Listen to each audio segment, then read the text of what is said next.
So you saw what CM Punk was saying to him? You saw what CM Punk was saying to him on Twitter? But he been in this position before. Why wouldn't you just listen to him? I know.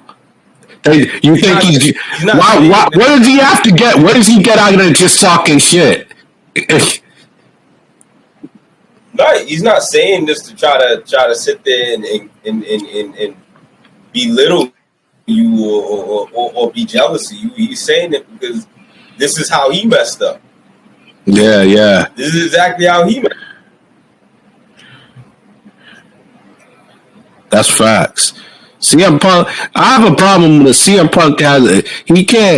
He's always quick to jump into anything that's against WWE. But the minute someone says something against him, he's trying to low blow somebody because he can't take the truth.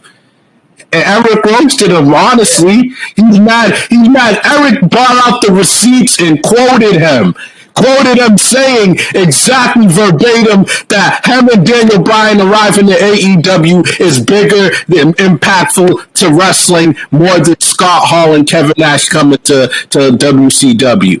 He said that verbatim, and he's mad because Eric called him out on it. Why you mad?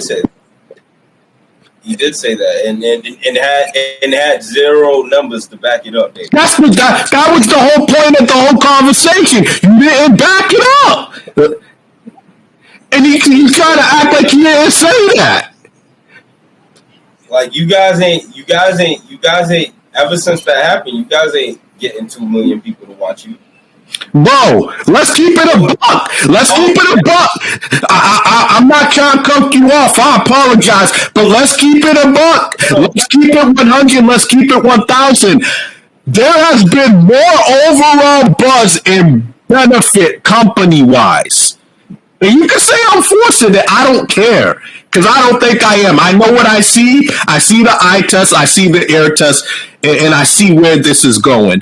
There has been overall bigger impact for Cody Rhodes coming back to WWE than CM Punk going to AEW. Nobody wants to say it out loud. I will fucking say it. Yeah, absolutely. I'm going to say it. Bro, just look at the presentation. The presentation has been perfect. 100%. We've done a good handful of episodes. When do you hear me just walking around saying that about people? I don't just say that for exaggeration. This has been perfect. Let's real quick though. Let's rate it step by step. CM Punk made his debut. It was all right. He came and gave a promo. What did Cody do? He debuted at the biggest show. Yeah. The biggest show you could possibly be on.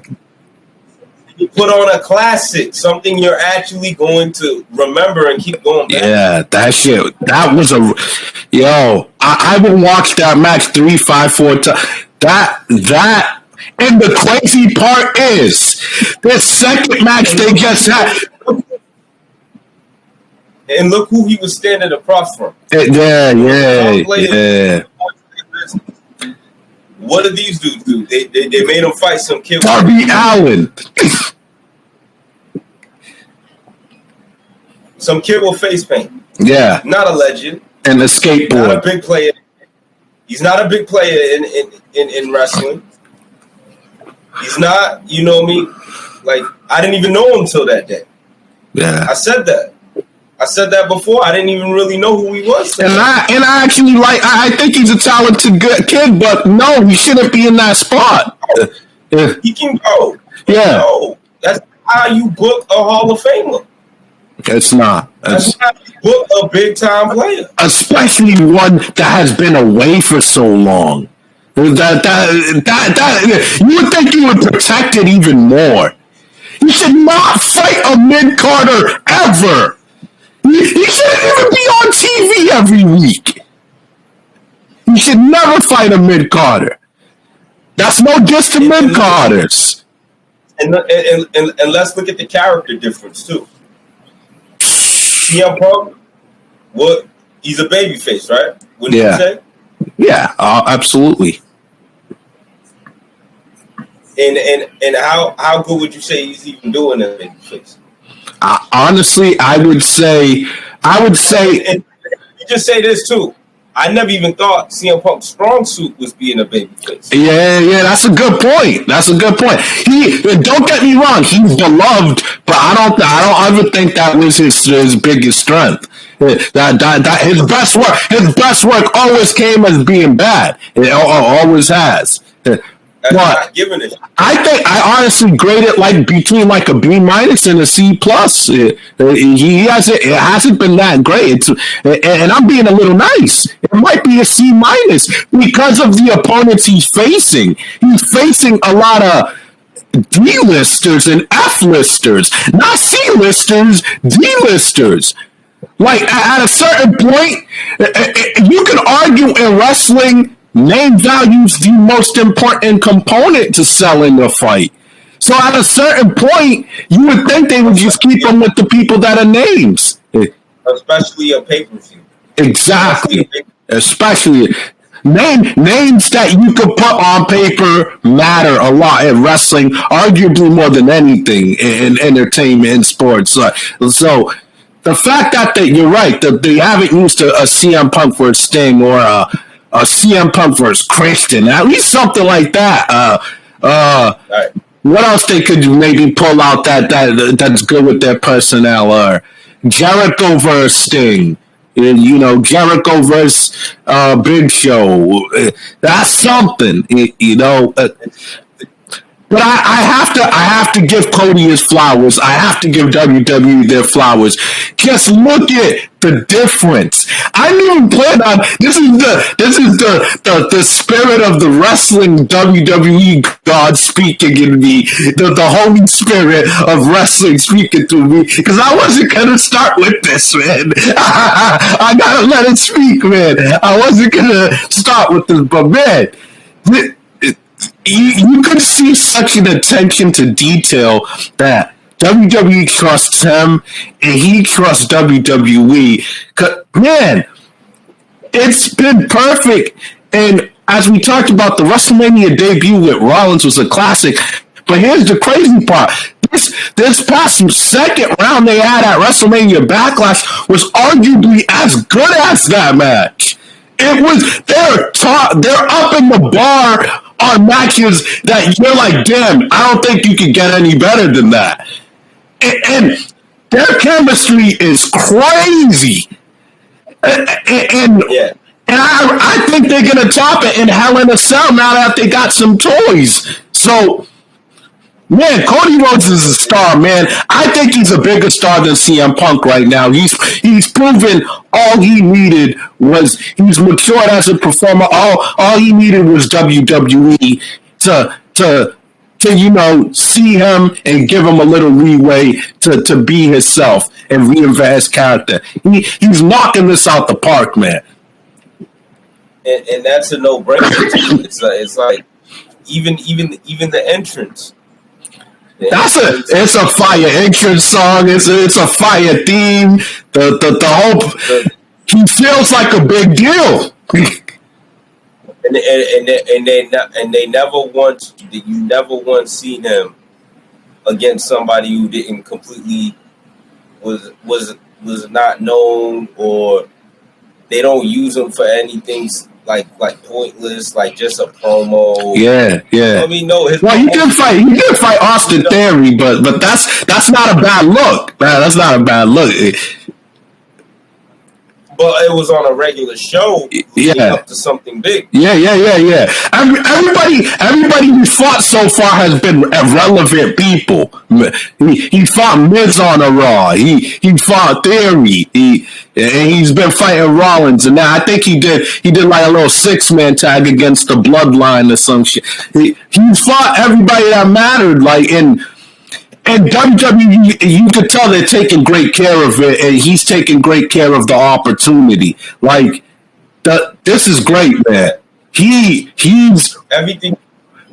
If you want to know why WWE is better than AEW, and I'm not for the Conrad type people that are sympathizers. I'm not trying to start nothing, but I'm just saying if you want to know why, this is why. See, Punk goes back, just another guy. Cody Rhodes, Stardust, dashing Cody Rhodes, all those Rhodes. Nobody remembers that guy anymore. we know him for this grown ass man, American Nightmare Cody. It's just everybody's eating it up. Everybody's accepting it. And every move they're gonna make with him is gonna lead to something big. It's gonna lead to a bigger name, which was supposed to be done with CM Punk, with Bryan, with all of them. Yeah, I'm not even gonna just sing CM Punk out. Yeah, all of them, all of them. Bryan's been a bigger flop too, bro. To be honest, you came there to be in a tag team. I know with John Moxley of all people. Man, didn't you have enough tag teams from being in the Shield? Like I'm confused, bro. And William Regal, why does he suddenly? Why does he suddenly care about you guys? Like I don't get the manager connection. I don't think that's a good connection. That's he's doing whatever he's getting paid to do. I'm not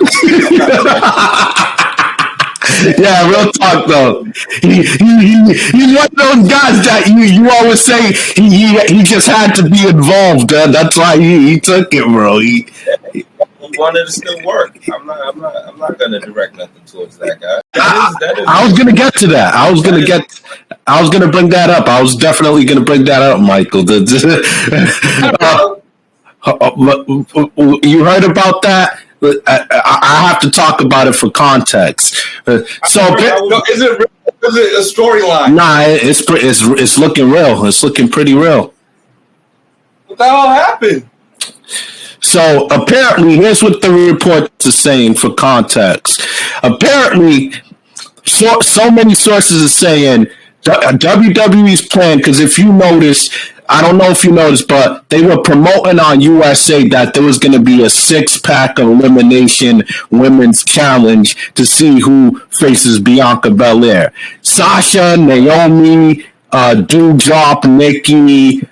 Who were the other two people within it? Who were the other two niggas, bro? Asuka and Becky, yeah. So those were supposed to. That obviously includes Sasha Banks and Naomi. So apparently, if the reports are true, who knows? We'll see what is true. But apparently, the reports are saying the plan was for WWE to make Naomi win that match and go on to put over Bianca Belair. And she's obviously one half of the tag team champions. And then the other plan was supposed to be Sasha earns a number one contender spot for Ronda on SmackDown and for her to put over Ronda. So apparently Sasha and Naomi felt that's disrespect because they're tag champions and they got to fight against each other in a match and then put over Bianca Belair and Ronda Rousey. So I want to start this. I really wanted to hear your thoughts. Yeah. I really want to hear your full thoughts. What do you think was the and they walked out live on TV, so they forced everybody to change things on the fly. What do you think about that? Do you think that was disrespect? I don't agree with them being unprofessional, but I see why they're mad because they're like, all right, why am I going to put Ronda who haven't been there? She needs to start from the bottom and work her way up. Where it looks like they're doing them a favor rather than you're wrong, Mike. It looks like they're wrong. They're being unprofessional. They're wrong for everything. It makes no sense. They're wrong. You're telling me what you was gonna do in the tag team is bigger than fighting Ronda? Yeah. That's where my mind went. I swear, that's where my mind went first. You're telling me you were that passionate. You're telling me you were that passionate about the tag team division. Let's be real. Let's be real, man. It don't get bigger than Ronda Rousey right now. It don't get no bigger than Bianca Belair right now. What tag team combination was going to be bigger than that? I agree. I agree. They don't even have that's a good question.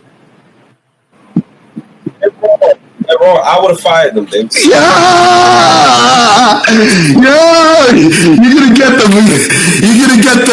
get the woke people after you, bro. Except that one.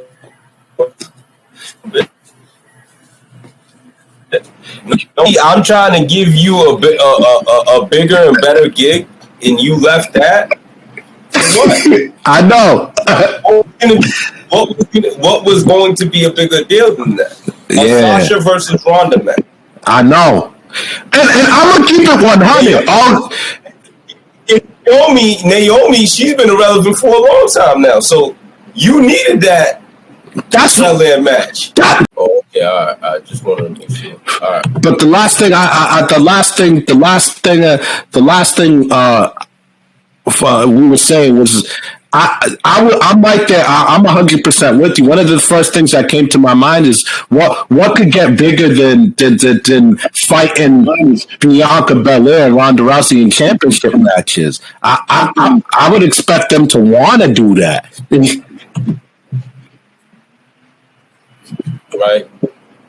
Right. No, I would expect that too.